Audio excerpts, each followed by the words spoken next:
Marry me, darling. Oh, yes. Yes.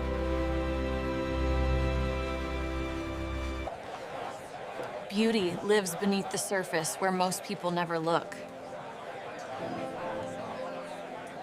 The morning sun painted golden streaks across the rugged peaks surrounding Willow Springs, Montana, as the stagecoach rolled to a dusty stop outside the general store. Inside, a young woman named Abigail Monroe clutched a worn photograph in her trembling hands. The image showed a handsome rancher standing beside a magnificent horse, his face strong and unmarked, his eyes filled with quiet pride. She had memorized every detail of that photograph during the long journey from Pennsylvania. She had written letters to this man for 3 months. She had dreamed of building a life with him in this wild and beautiful land. Now she was finally here, and her heart raced with anticipation and fear in equal measure. The stagecoach driver helped her down, and Abigail smoothed the wrinkles from her simple blue traveling dress. She was not a beautiful woman by conventional standards. Her nose was slightly too long, her hair an unremarkable shade of brown, and her figure was more practical than elegant. But her eyes held warmth and intelligence, and her smile could light up the darkest room. At 26 years old, she had watched every eligible man in her small Pennsylvania town marry someone else. She had cared for her ailing mother until the very end. Now, with nothing left to hold her back, she had answered an advertisement that promised a new beginning. She looked around the small town, searching for the man from the photograph. Ranchers and townspeople moved about their business, but none of them matched the image she carried. Then she noticed a tall figure standing apart from the others, half hidden in the shadow of the livery stable. He wore a wide-brimmed hat pulled low over his face, and he made no move to approach her. Something about his posture suggested he was watching her, waiting for something she did not understand. Abigail gathered her courage and walked toward him. As she drew closer, the man seemed to shrink back, turning his face away from her. She stopped a few feet from him and spoke in a gentle voice. She told him her name and asked if he was Thomas Wilder. For a long moment, he did not answer. Then, slowly, he turned to face her. Abigail felt her breath catch in her throat. The left side of his face was a landscape of scars, twisted and puckered flesh that stretched from his forehead down to his jaw. His left eye was clouded and sightless. The damage was severe, the kind of injury that told a story of terrible pain and long recovery. He watched her with his one good eye, waiting for the reaction he had clearly seen many times before. He waited for the gasp of horror, the step backward, the polite excuses followed by a hasty retreat. Abigail did feel shock, but not disgust. She felt sorrow for whatever had caused such suffering. She felt curiosity about the man who had endured it, and beneath all of that, she felt a strange sense of recognition, as if she were meeting someone she had always known. She did not step back. She did not look away. Instead, she took a breath and extended her hand to him. She told him it was nice to finally meet him in person, and that his letters had meant a great deal to her during some very difficult months. Thomas stared at her outstretched hand, as if he did not quite know what to do with it. Then, hesitantly, he took it in his own.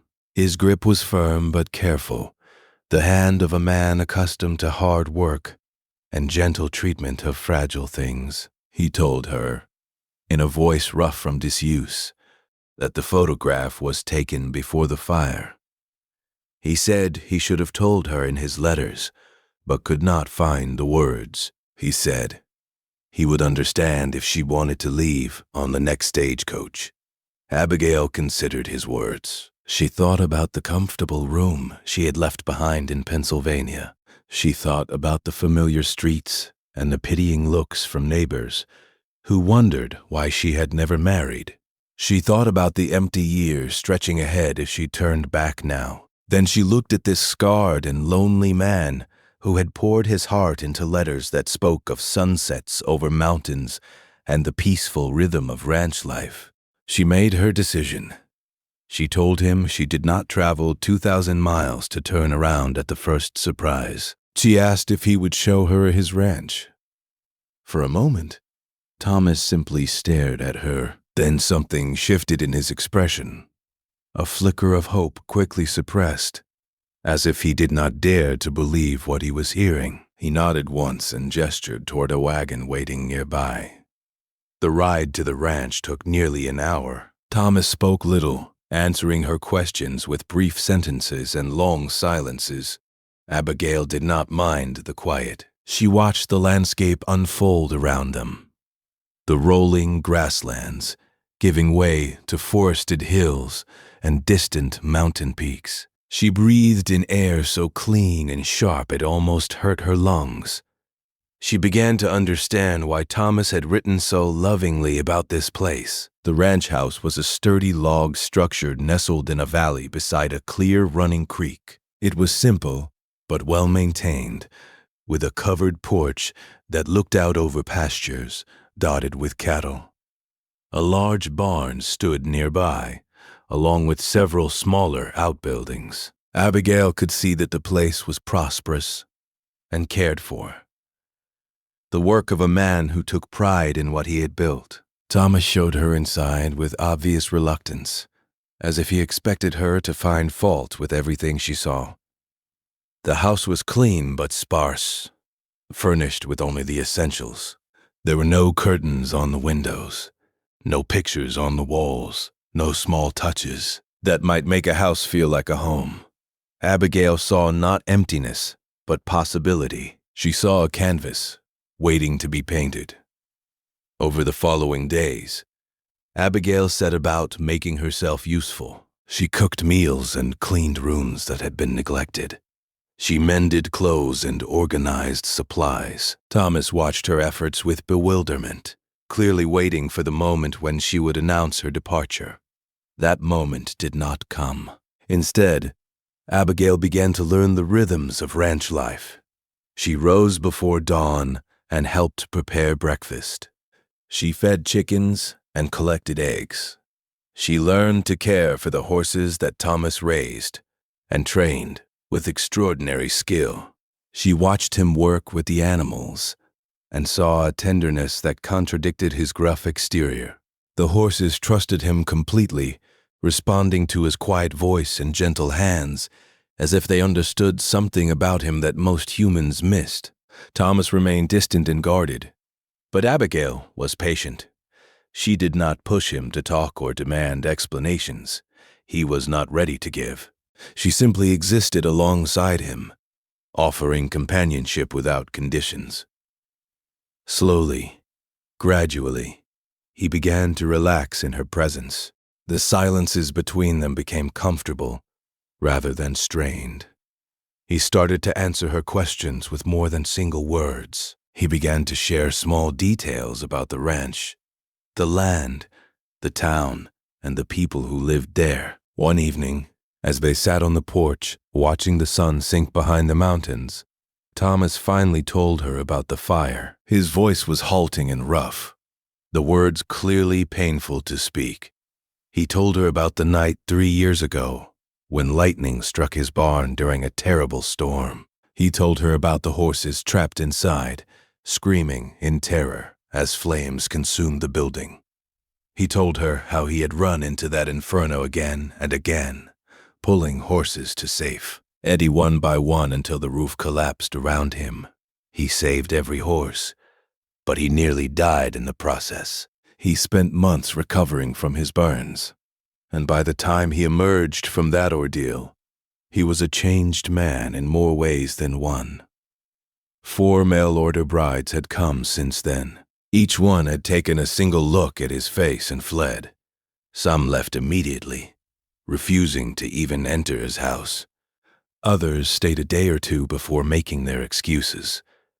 One had actually screamed when she saw him, a sound that still echoed in his nightmares. He had almost given up hope when Abigail's first letter arrived, so warm and genuine that he dared to try one more time.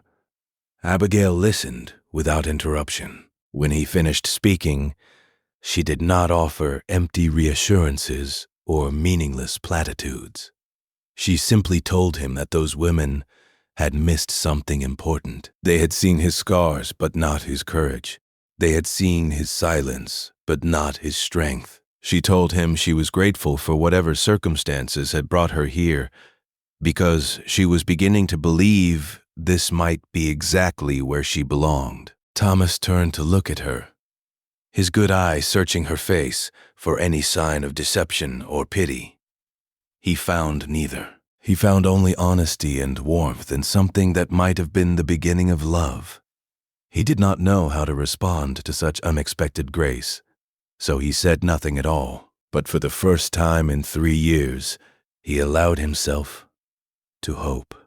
The weeks passed, and spring melted into summer. Abigail and Thomas worked side by side, building something neither of them had dared to imagine. She proved herself capable and determined, tackling every challenge with cheerful persistence.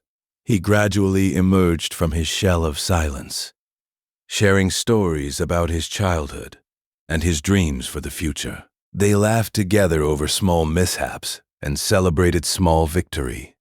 The ranch house began to transform, filled with curtains and quilts and flowers picked from the meadow. It began to feel like a home. The townspeople watched this unlikely courtship with fascination and skepticism. They whispered about the scarred rancher and his stubborn bride, placing bets on how long she would last. Some thought her foolish. Others thought her desperate. None of them understood what she saw in Thomas Wilder, the man who had become a recluse after the fire, the man who barely spoke to anyone and never smiled. But Abigail paid no attention to gossip. She knew what she had found in Thomas. She had found a man of deep loyalty and quiet strength. She had found a man who would walk through fire for those he loved. She had found a man whose heart was vast and tender beneath its protective walls. The scars on his face told a story of sacrifice and courage, and she considered them marks of honor rather than disfigurement. One afternoon, as Abigail worked in the garden she had planted behind the house, a group of women from town arrived unexpectedly. They brought baked goods and curious glances, clearly hoping to satisfy their curiosity about the mysterious mail-order bride. Abigail welcomed them graciously, serving tea and making polite conversation. The women asked pointed questions about her situation, barely concealing their disbelief that anyone would choose to stay with Thomas Wilder. One woman, bolder than the rest, asked directly how Abigail could bear to look at his face every day. The question hung in the air, sharp and cruel. Abigail set down her teacup and considered her response carefully. Then she spoke with quiet conviction that silenced every whisper. She told them that when she looked at Thomas, she saw the man who saved 7 horses from a burning barn without any thought for his own safety. She saw the man who built this ranch with his own hands and treated every living creature with gentleness and respect. She saw the man who wrote letters so beautiful they made her weep with longing for a place she had never seen. She told them that his scars reminded her every day that she had married a hero, and she would not trade him for the handsomest man in the territory. The women left shortly afterward, subdued and thoughtful. Abigail did not know it then, but her words would spread through Willow Springs like wildfire. People would begin to see Thomas differently, not as a monster to be pitied or avoided, but as a man worthy of respect.